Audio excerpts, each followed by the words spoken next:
கேள்வி பார்வையாளர் வணக்கம். இந்த நேர்காணலில் நாம் சந்திக்க இருக்கும் சிறப்பு விருந்தினர் அண்ணா திராவிட மக்கள் முன்னேற்ற கழகத்தின் பொதுச் செயலாளர் வழக்கறிஞர் பசுமன் பாண்டியன் சார். வணக்கம். வணக்கம். பரபரப்பான அந்த அரசியலுக்கு மத்தியில் பீகாரினுடைய அந்த தேர்தல் தேதி அறிவிக்கப்பட்டிருக்கிறது. 243 தொகுதிகள் 2 கட்டங்களாக நடத்தப்படுவதாக சொல்லியிருக்காங்க. அது தேர்தல் முடிந்த 3 நாட்களில் கூட வாக்கு அந்த நிறைவு செய்து யார் வெற்றி பெறான்ற கூட அறிவிக்க இருக்கிறாங்க. பீகார் தேர்தல் அறிவிப்பை நீங்கள் எப்படி பார்க்குறீங்க?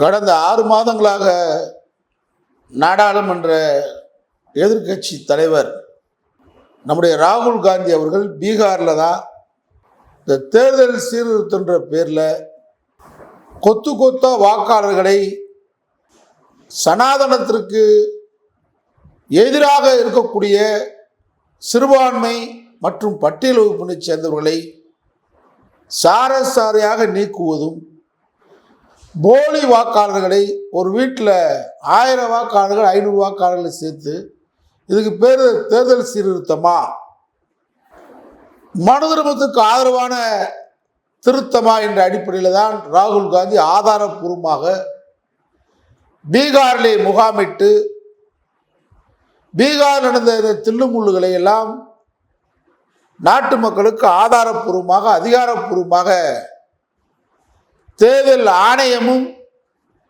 பாஜகவும் நடத்திய கபட நாடகத்தை, இன்னும் சொல்ல வேண்டும் என்றால் குடியரசு என்பதற்கு இலக்கணமே ஒருத்தனுக்கு வாக்கு தான். அந்த குடியரசு அமைப்பு தொடர்ச்சியாக இன்றைக்கு இருப்பதற்கு காரணம் வாக்காளர்கள். ஒரு குடியரசுடைய நான் ஒரு வாக்காளர் என்ற இந்த பெருமை படைத்த அந்த வாக்கு சீட்டை சீரழித்தது மூலமாக, தில்லுமுள்ளு செய்தது மூலமாக ஜனநாயகத்தை குளிதோண்டி புதைத்திருக்கிறது தேர்தல் ஆணையமும் பாஜகவும் கைகோர்த்து மிகப்பெரிய மோசடியை அரங்கேற்றிருக்கிறது என்பதை ராகுல் காந்தி தெளிவா மக்களுக்கு எடுத்து சொன்னார். பீகாரிலே மிகப்பெரிய கண்டன பேரணி நடைபெற்றது. பீகாரில் அனைத்து முதலமைச்சர்கள், எதிர்கட்சி முதலமைச்சர்கள், நம்முடைய தளபதி ஸ்டாலின் அவர் கூட அங்கு நிகழ்ச்சியிலே கலந்து கொண்டார். இதையெல்லாம் கண்டித்து தேர்தல் ஆணையத்திற்கு ஊர்வலமாக செல்ல முற்பட்ட போது பாஜக அரசு தடை செய்தது, நாடாளுமன்ற உறுப்பினர்களை கைது செய்தது, மறித்தது. தேர்தல் ஆணையமும் நாடாளுமன்றமும் எதிர்க்கட்சியில் எழுப்பிய கேள்விகளுக்கு இன்றைய வரைக்கும் முறையான பதில் இல்லை. நம்ம ஆதாரபூர்வமாக தில்லுமுள்ள ராகுல் காந்தி தெளிவாக சொல்லியிருக்கிறாரு. இந்த நிலையில்தான் கடந்த 2 மாத காலமாக டெல்லி செங்கோட்டையே நாடாளுமன்றமே ஒன்றிய அரசு பிரதமர் தலைமையில் பீகாரில் முகாமிட்டு பல்வேறு முறைகேடுகளில் ஒன்றிய அரசு அங்கே ஈடுபட்டு அமைச்சரவையே நாடாளுமன்றமே பீகாரில் தான் பாட்னால தான் செயல்பட்டுச்சு. இந்த 2 மாத காலமாக ஒரே இலக்கு பீகாரை கைப்பற்ற வேண்டும். அதற்கு பல்வேறு விதமான அரசியல் சட்டத்துக்கு முரணாக, ஜனநாயகத்திற்கு எதிராக அங்கே நாடாளுமன்றமும் பிரதமரும் அமித்ஷாவும் அடிக்கடி அங்கே விஜயம் செய்து பல்வேறு தில்லுமுள்ளுகளை அரங்கேற்றி இருக்கிறார்கள். நீங்கள் வர தேர்தலில் 6, 11 ரெண்டு நாள் அறிவிச்சிருக்கு, 2 கட்டமாக அறிவிச்சிருக்காங்க. 243 தொகுதி நினைக்கிறேன். தமிழ்நாட்டில் 234 ஒரே கட்டத்தில் வைக்கிறாங்க. 10 தொகுதி தான் கூட, ஆனால் 2 கட்டமாக வைக்கிறாங்க. இதிலே தில்லுமுள்ளு பண்ண வைக்கிறாங்களா என்னன்னு ஒன்றும் புரியலை. தமிழ்நாட்டில் 1 மாதம் கழிச்சு தான் என்றாங்க, ஆனால் இங்கே நவம்பர் 14 3 நாளில் என்றாங்க.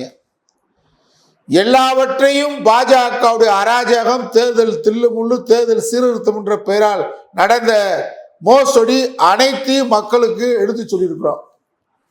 இந்தியா கூட்டணியின் தலைவர்கள் பீகார் மக்களுக்கு சொல்லியிருக்கார்.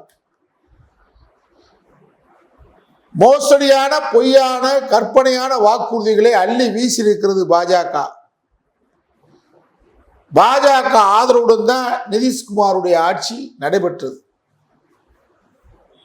இன்னைக்கு தமிழ்நாட்டை தலைநிமிர்ந்து சொல்ற மாதிரி அங்க எந்த முன்னேற்றமும் பாஜக செய்யல, இன்னும் செய்ய போறது இல்லை. வறுமை தாண்டவமாடுது, கல்வியில் முன்னேற்றம் இல்லை, மருத்துவ கட்டமைப்பில் முன்னேற்றம் இல்லை. பீகார் மாநிலம் மிக மிக பின்தங்கி இருக்கிறது, மூட நம்பிக்கையின் முறைநாற்றமாக இருக்கிறது. இந்தியாவில் பல்வேறு மாநிலங்களுக்கு பீகார் மாநில மக்கள் கூலி வேலைக்கு செல்கின்ற காட்சியை இந்திய ஒன்றியமே பார்த்துக்கிட்டு இருக்கிறார். காலைல மதுரை, கோயம்புத்தூர், திருச்சி, சென்னை ரயில்வே ஸ்டேஷனில் பார்த்தா பீகாருக்காரங்க இறங்குறான். பீகாருக்காரங்க அங்கே வேலை கட்டு வர்றான். தமிழ்நாட்டில் நீங்கள் இன்னைக்கு பீகாருக்காரங்க அதிகமாக இருக்காங்க கூலி வேலையை பார்ப்பதில். பாலங்கட்டு பணி, சாலை பணிகள், கட்டுமான பணிகள், ஹோட்டல் தொழிலாளர்கள் அனைத்திலும் இருக்கிறாங்க. இந்த நிலையில தான் திரும்பவும் பாஜக இந்த மக்களுக்கு கல்வியை கொடுக்கக்கூடாது, இந்த மக்களை முட்டாளாக வைத்திருக்கணும், பொருளாதாரத்திலும் முன்னேறக்கூடாது, உலக அறிவியலை அவர்கள் தெரிந்து கொள்ளக்கூடாது என்று பீகாரை பின்தங்கி வைத்திருக்கிறார்கள்.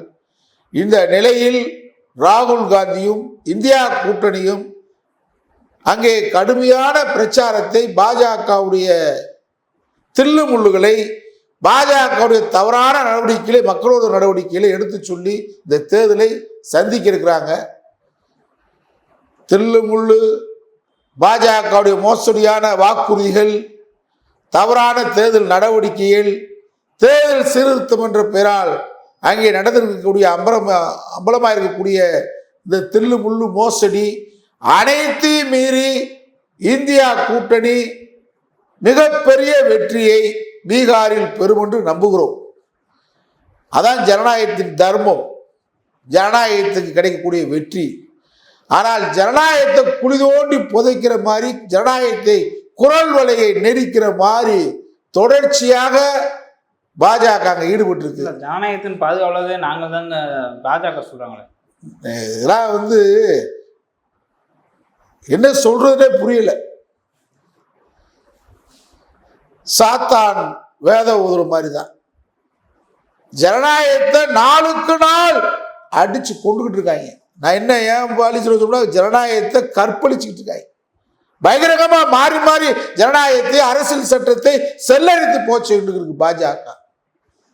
இங்கே மனு தர்மத்தை நிலைநிறுத்துவதற்காக பாஜக என்கின்ற இந்த பாசிச கூட்டம், சங் பரிவார கூட்டம் இன்னைக்கு கூட டெல்லியுடைய முதலமைச்சர் ரேகா குப்தா பேசியிருக்காங்க. பிராமணர்களுக்கு நன்மை செய்ய வேண்டும், யார் ஆட்சியில் இருந்தாலும் பிராமணர்கள் வாழ்வதற்கு நன்மை செய்தால்தான், பிராமணர்களுக்கு தொண்டு செய்தால் மனு தர்மம். மனு தர்மம் என்னன்றீங்க? பிராமணனுக்கு தொண்டு செய்ய பிறந்தவன் தான் மற்ற ஜாதிக்காரன், தான் மனு தர்மம். இந்த மனு தர்மத்தை ரேகா குப்தா இன்றைக்கு டெல்லியில பாஜக முதலமைச்சர் பேசியிருக்கார். பிராமணுக்கு நாம் தொண்டு செய்வதன் மூலமாக, யார் ஆட்சியில் இருந்தாலும் பிராமணனுக்கு நன்மை செய்ய வேண்டும், அந்த நன்மையின் மூலமாக தான் மனு தர்மம் நிற்கும். அந்த மனு தர்மம் நிற்பதனால்தான் நாம் சொர்க்கத்துக்கு போக முடியும், நாம் வாழ முடியும். மக்கள் சுபிட்சமாக வாழ வேண்டும் என்றால் பிராமணன் காலை தொட்டு கழுவி தண்ணியை குடிக்கணும், வாழணும்னு இன்னைக்கு குப்தா பேசியிருக்காங்க. இதைதான் பாஜக 100 ஆண்டு காலமா சொல்லிட்டு இருக்கிறார். இங்கே எங்களை போன்றவர்கள் இருக்கின்ற காரணத்தினால, திராவிட இயக்கம், பொதுவுடைமை இயக்கம், ராகுல் காந்தி போன்றவர்கள் இருக்கின்ற காரணத்தினால இன்னைக்கு அவனால பகிரங்கமா அம்பேத்கர் அரசு சட்டத்தை தூக்கிறேன்னு சொல்ல முடியல. அவன் நோக்கம், கொள்கை RSS கொள்கை அதான. அம்பேத்கர் சட்டத்தை தூக்கி எறிந்து விட்டு இங்கே ரேகா குப்தா டெல்லி முதலமைச்சர் பாஜக முதலமைச்சர் சொல்ற மாதிரி பிராமண ஆட்சி, அந்த பிராமண ஆட்சி நிறுவ வேண்டும் என்பதற்காக தானே RSS. அவன் இந்துன்னு சொல்லிக்கிடுவான். இந்துன்னா யாரு?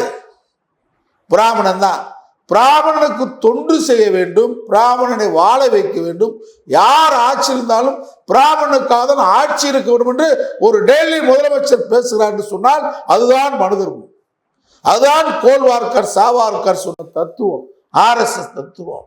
அந்த அடிப்படை தான் இன்னைக்கு அவங்க அணுகுறாங்க பாஜக. பீகாரில் அந்த அடிப்படையில் அணுகுறாங்க. ஆனால் பீகாரில் மிக பின்தங்கிய மக்கள், மிக மிக பின்தங்கிய மக்கள், தொழிலாளி வர்க்கம், பாட்டாளி வர்க்கம் அங்கே அதிகம். கல்வியறிவு இல்லை, எழுத்தறிவு இல்லை. பாஜக எழுத்தை கொடுப்பதில்லை, கல்வியை போதிப்பதில்லை. கல்வி கூடாது என்று சொல்லுகிறவன் தான் மனுதர்மவாதி. உனக்கு கல்வி மறுக்கப்படுகிற ஜாதியில் பிறந்திருக்குன்னு சொல்றதா மனுதர்மம். பார்ப்பான் மட்டும்தான் படிக்க வேண்டும். பார்ப்பான் தான் உயர்ந்தவன் பிறவியில். பிறவியில் அவன் வேதம் கற்க வேண்டும். அவன் வேதத்தை படிக்கும் போது பிறவியில் பின்தங்கிய சமூகத்தைச் சேர்ந்தவன் கேட்டால் அவன் காதில் ஈயச்ச காட்சி ஊட்ட வேண்டும். ஒரு பின்தங்கிய சாதியைச் சேர்ந்தவன், நான் சொல்ல மனுதர்மம் சொல்லுது, அவன் படித்து வாயில் உச்சரித்தால் அந்த நாக்கை அறுக்க வேண்டும். இதுதான் மனுதர்மம். இந்த மனுதர்ம ஆட்சியை நிறுவுவதற்காக தான் பாஜக பாடுபடுகிறது. அந்த அடிப்படையில் பீகாரில் பல்வேறு விதமான தில்லு முள்ளுகளை அரங்கேற்றிருக்கிறார்கள், இன்னும் அரங்கேற்றுவார்கள். ஜனநாயகத்தை அசிங்கப்படுத்துவதற்காக, ஜனநாயகத்தை கேவலப்படுத்துவதற்காக எந்த நிலைக்கும் செல்வார்கள். அனைத்து முறியடித்து பீகார் தேர்தலில் இந்தியா கூட்டணி வெற்றி பெற வேண்டும் என்று விரும்புகிறோம். நன்றி சார். நன்றி.